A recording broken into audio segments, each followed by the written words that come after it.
Hello friends, in this video I'm going to show you how to install DirectX graphics tools in Windows 10.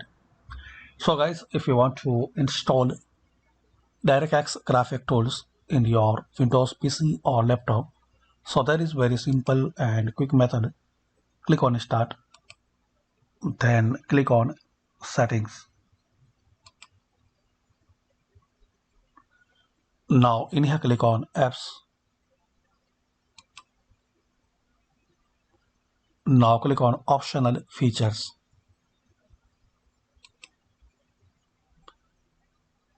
Click on Add a Feature.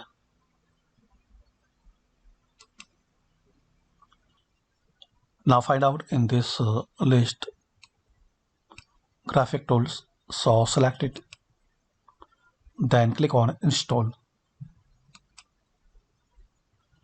Now wait till this procedure will be complete. So hopefully guys you like this video. By these simple steps we can know how to install DirectX graphic tools in Windows 10. Thanks for watching this video. Please comment this video useful for you or not.